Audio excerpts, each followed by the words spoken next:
Hello students, हम कर रहे हैं क्लास 10th का साइंस का चैप्टर नंबर 6।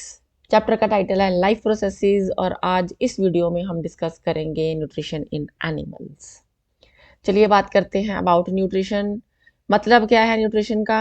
खाना खाना या बनाना टू गेट एनर्जी, एनर्जी लेने के लिए और वो मटेरियल्स लेने के लिए जो कि किसी भी ऑर्गेनिज्म के अंदर चलने वाली सारी लाइफ प्रोसेसेस को मेंटेन करने के लिए ज़रूरी होते हैं। इस प्रोसेस को हम कहते हैं न्यूट्रिशन। न्यूट्रिशन बेसिकली दो तरह का होता है, autotrophic nutrition and heterotrophic nutrition. Autotrophic nutrition का मतलब है कि ऑर्गेनिज्म अपना खाना खुद बना सकता है, किसी और के ऊपर डिपेंडेंट नहीं होता, जैसे कि प्लांट्स।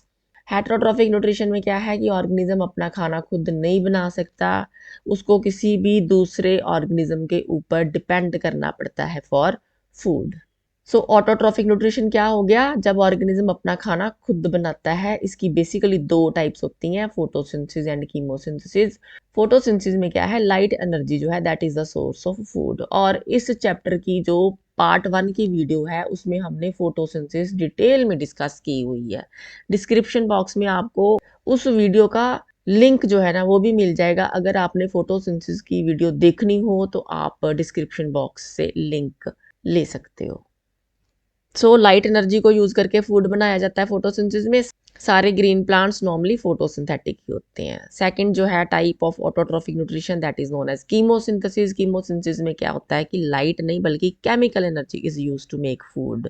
बहुत सारे बैक्टीरिया कीमोसिंथेसिस करते हैं, वो केमिकल एनर्जी को यूज करके अपना खाना बनाते हैं। तो जैसे अभी हमने बात की है कि नॉर्मली तो प्लांट फोटोसिंथेटिक होते हैं, फोटोसिंथेसिस करते हैं। क्या आपने कभी सुना है कि प्लांट्स जो है वो इंसेक्ट्स को भी खाते हैं? नहीं ना सुना, लेकिन सच है। दिखाती हूँ आपको। ये देखिए इंसेक्टिवोरस प्लांट्स।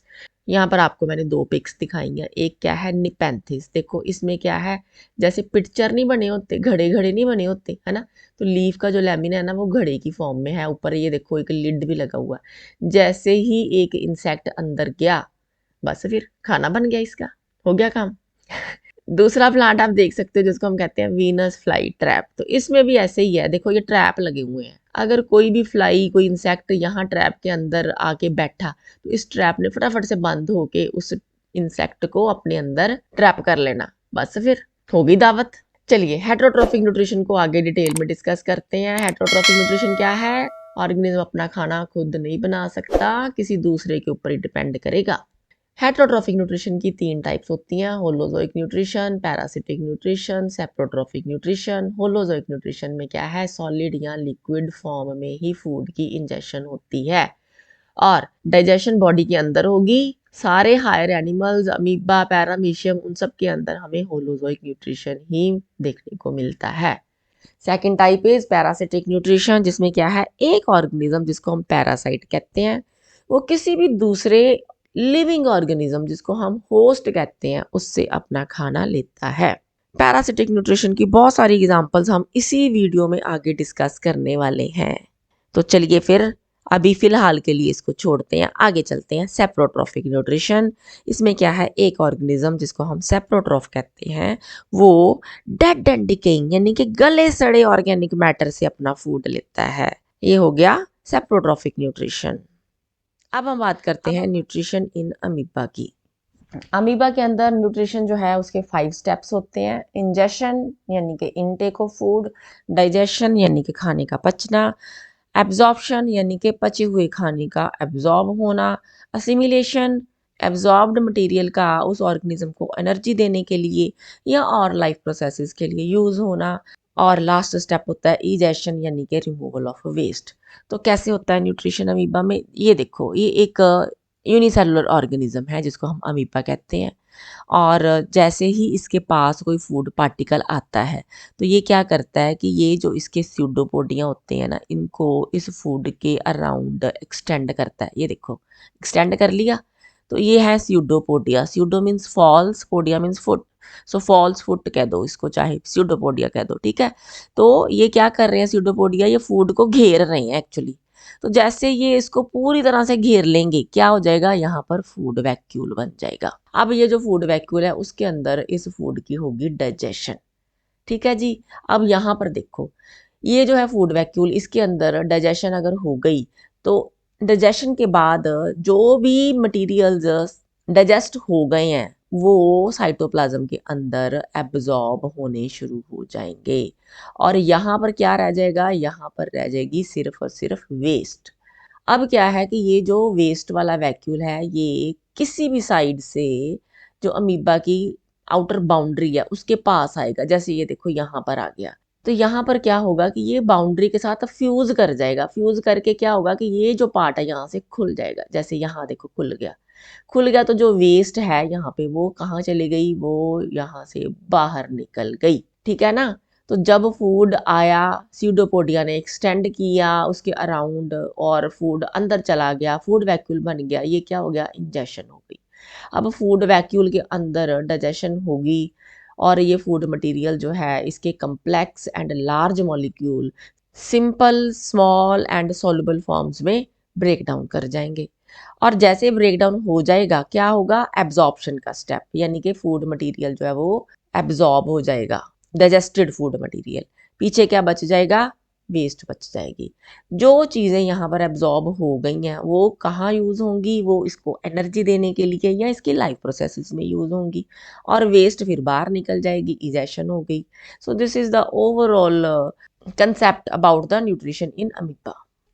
आगे बात करते हैं न्यूट्रिशन इन पैरामीशियम की। पैरामीशियम भी एक यूनिसेलुलर ऑर्गेनिज्म होता है। इसमें भी बड़े सारे खास फीचर्स होते हैं। जैसे इसमें 2 न्यूक्लियस होते हैं, एक बड़ा वाला जिसको लार्ज न्यूक्लियस या मेगा न्यूक्लियस कहते हैं, एक छोटा वाला जिसको हम स्मॉल न्यूक्लियस या माइक्रो न्यूक्लियस कहते हैं। इसके अंदर कॉन्ट्रैक्टाइल वैक्यूल्स भी होते हैं और एक स्पेशल ग्रूव होती है जिसको हम कहते हैं ओरल ग्रूव। आप ये मान लो भी ये जो ओरल ग्रूव है ना, ये जैसे कि हमारी एलिमेंट्री कैनाल की बक्कल कैविटी होती है ना, वैसे ही मान लो भी होती है ये। ठीक है। और पैरामीशियम की बॉडी के ऊपर छोटे छोटे छोटे छोटे छोटे छोटे बहुत सारे हेयर लाइक स्ट्रक्चर्स होते हैं जिनको हम कहते हैं सिलिया। और ये सिलिया क्या करते हैं कि ये जो सिलिया है ये फूड को प्रोपेल करते हैं टुवर्ड्स द ओरल ग्रूव। सो कहीं पे भी फूड आ गया, इन्होंने क्या करना, इसको ओरल ग्रूव की तरफ धकेल देना। जैसे ही फूड ओरल ग्रूव के अंदर एंटर करता है और उसके बेस पे जाता है, यहाँ पर फूड जो है ना वो एक वैक्यूल के अंदर ट्रैप कर लिया जाता है, उसको हम कहते हैं फूड वैक्यूल।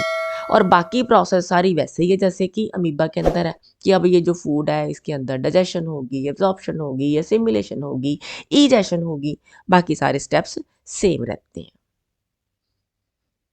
वैसे इस वीडियो में हमने न्यूट्रिशन इन एनिमल्स की मेन बात करनी है ना। तो एनिमल्स को न्यूट्रिशन के अकॉर्डिंगली हम कई कैटेगरीज में डिवाइड कर सकते हैं। एक होते हैं हर्बीवोर्स जिनको हम प्लांट ईटर्स भी कहते हैं, यानी कि ये ग्रासेस वगैरह खाते हैं। तो इनमें क्या खासियत होती है, अभी इनकी एलिमेंट्री कैनाल काफ़ी ज़्यादा लंबी होती है और इनके मोलर जो है ना, दांतों की टाइप्स हमने वीडियो 1 जो है ना इस चैप्टर की उसमें की हुई है डिस्कस, देखना वो वाली वीडियो।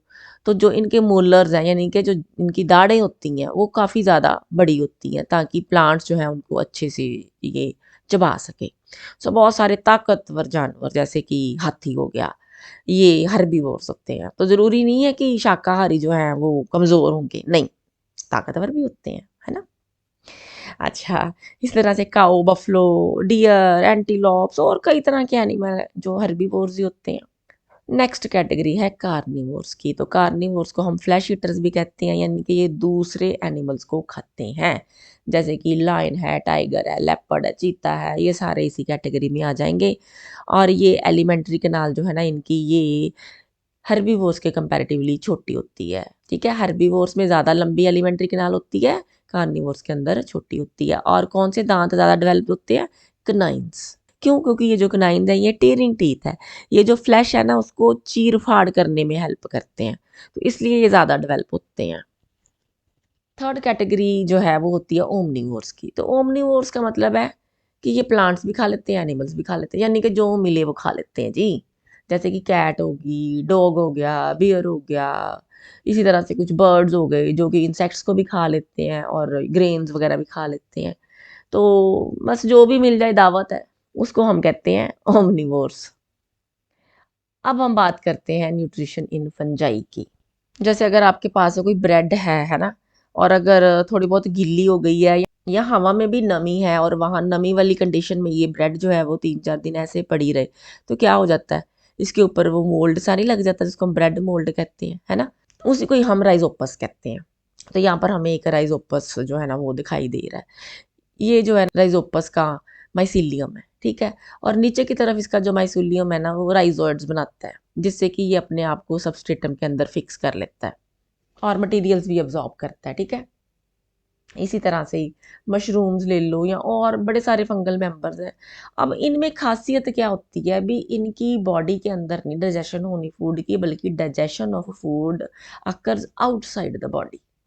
और ये सिर्फ और सिर्फ डाइजेस्टेड फूड मटेरियल को ही एब्जॉर्ब करते हैं। सपोज कि ये क्या है, ये है सबस्ट्रेटम। सो सबस्ट्रेटम मतलब कोई भी ऐसी जगह जिसके ऊपर की इस फंजाई ने ग्रो करना है और फूड जिससे ले। तो अब सपोज कर लो भी इस सबस्ट्रेटम के ऊपर ये राइजोपस ग्रो कर रहा है। इसने क्या करना है कि डाइजेस्टिव जूसेस जो है या एंजाइम्स जो है ना वो रिलीज करने हैं, ठीक है। क्या होगा कि ये जो सबस्ट्रेटम है ना वो यहाँ पर इसकी डाइजेशन होनी शुरू हो जाएगी और ये जो डाइजेस्टेड फूड मटेरियल्स है ना उसको ये फंजाई जो है ना अपने अंदर एब्जॉर्ब कर लेती है। सो digestion occurs outside and only digested material is absorbed inside. ये जो है स्पेशल न्यूट्रिशन है जो हमें फंजाई में देखने को मिलता है। अब हम बात करते हैं पैरासिटिक मोड ऑफ न्यूट्रिशन की भी। हमने पहले भी इसके बारे में थोड़ा सा डिस्कस किया था। भी एक ऑर्गेनिज्म जिसको हम पैरासाइट कहते हैं वो दूसरे लिविंग ऑर्गेनिज्म जिसको हम होस्ट कहते हैं उससे खाना लेता है। तो ये पैरासाइट्स जो हैं वो कई तरह के होते हैं, एक एक करके देखते हैं। एक तो है जी एक्टोपैरासाइट। ये कैसे पैरासाइट है, जो होस्ट की बॉडी के बाहर रहते हैं, जैसे कि लाइस हो गई, मस्कीटोज हो गए, बग्स हो गए, लीच हो गई, है ना। ये सारे एनिमल जो हैं ये एक्टोपैरासाइट्स होते हैं। तो जैसे लाइस है तो कहाँ रहेगी, बालों के बीच में रहेगी ना, हेयर स्ट्रैंड्स के बीच बीच में, बॉडी के अंदर तो नहीं ना रहेगी। ये क्या है, एक्टोपैरासाइट है। इसी तरह से मस्कीटो आता है, खून पीता है, चला जाता है, ये क्या है, एक्टोपैरासाइट है। दूसरी कैटेगरी होती है एंडोपैरासाइट्स की। ये ऐसे पैरासाइट्स हैं जो कि होस्ट की बॉडी के अंदर रहते हैं, जैसे कि टेप वर्म। इसके बारे में आपने सुना भी होगा, कई बार बच्चों के कहते हैं ना पेट में कीड़े पड़ गए हैं। तो टेप वर्म क्या है कि इंटेस्टाइन के अंदर टेप वर्म जो है अगर पड़ जाता है तो वो जल्दी कहीं फिर बाहर निकलने का नाम ही नहीं लेता, ठीक है। क्योंकि ये अब गट के अंदर रहता है इसलिए इसको हम एंडोपैरासाइट कहते हैं। इसी तरह से एस्कैरिस, ये आपने 9th स्टैंडर्ड में पढ़ा भी हुआ है एस्कैरिस के बारे में। तो ये भी ऐसे वर्म्स हैं जो कि ह्यूमन गट के अंदर या इंटेस्टाइन, स्मॉल इंटेस्टाइन के अंदर रहते हैं। ज़्यादातर बच्चे जो है ना वही इनके होस्ट बनते हैं, क्योंकि बच्चे बाहर से मिट्टी मुट्टी वाली चीज़ें खा खू लेते हैं, थोड़ा हाइजीन का कॉम्प्रोमाइज़ हो जाता है बच्चों के केस में। अच्छा, पैरासाइट जो है इनको हम और भी दो कैटेगरीज में डिवाइड कर सकते हैं, टेम्परेरी या परमानेंट, ठीक है ना। टेम्परेरी क्या होगा, जो कि थोड़ी देर के लिए आएगा चला जाएगा, जैसे कि मस्कीटो आया, खून पिया, चला गया, क्या हो गया, टेम्परेरी पैरासाइट हो गया। परमानेंट पैरासाइट्स के यहाँ भी एक बार अंदर आ गए होस्ट के तो फिर जल्दी कहीं बाहर निकलने का नाम नहीं लेंगे। जैसे कि ये अगर पड़ जाए किसी बच्चे के पेट में टेपवर्म या स्कैरिस तो फिर बड़ी दवाइयाँ दुवाइयाँ खा के ये निकलते हैं, इजीली नहीं निकलते। अब हम पैरासिटिक प्लांट्स की भी बात कर लेते हैं। हाँ जी, पैरासिटिक अभी हमने देखो पहले किए फोटोसिंथेटिक प्लांट्स, है ना। फिर हमने एक सरप्राइज लिया, क्या कि प्लांट्स जो है वो इंसेक्टिवोर्स भी होते हैं, इंसेक्ट ईटिंग भी होते हैं। अब एक और सरप्राइज है, वो क्या है कि प्लांट्स पैरासाइट्स भी होते हैं। बिल्कुल सही सुना है आपने। जैसे कि कस्क्यूटा या अमरबेल, ये पैरासाइट प्लांट है। अब इसका होस्ट भी प्लांट है और ये खुद भी प्लांट है। आप यहाँ पर देख सकते हो कि ये होस्ट है ना। और ये जो बेल सी हल्की येलो कलर की चल रही है, ये क्या है, ये है कस्क्यूटा या कि अमरबेल। तो ये क्या करता है कस्क्यूटा कि अपना जो ना छोटा सा होस्टोरिया होस्ट प्लांट के अंदर भेजता है और वहां से आराम से फूड को एब्जॉर्ब करता है और बस फिर ऐश करता है। और कई बार क्या है कि कस्क्यूटा खुद इतना ज्यादा बढ़ जाता है कि यहाँ पर देखो जो होस्ट प्लांट है उसके ऊपर पूरा छा गया। भी होस्ट प्लांट जो है वो बेचारा जो है नीचे दबा पड़ा है इसके, तो ये डोमिनेट ही कर जाता है होस्ट प्लांट को। कई बार ऐसे भी होता है। तो कस्क्यूटा जो है ना ये काफी कॉमन एक प्लांट पैरासाइट है जो आप बहुत आराम से कहीं पे भी आप अपने आसपास देख सकते हो। एक और पैरासिटिक प्लांट होता है जिसका नाम है रेफ्लिशिया। ये जो रेफ्लिशिया है ना ये लार्जेस्ट फ्लावर भी है, यानी कि सबसे बड़ा फ्लावर है। तो ये भी जो है पैरासिटिक होता है। तो ये तो हो गया about the heterotrophic nutrition and its types. इस चैप्टर की जितनी भी वीडियोस हैं ना, वो सारे पार्ट्स जो हैं उनके लिंक मैंने डिस्क्रिप्शन बॉक्स में दे दिए हैं। तो अगर आपने कोई भी वीडियो देखनी हो तो आप वहाँ से देख सकते हो। इस वीडियो के लिए इतना ही। Thank you so much for watching. मिलेंगे अगली वीडियो में अगले टॉपिक के साथ।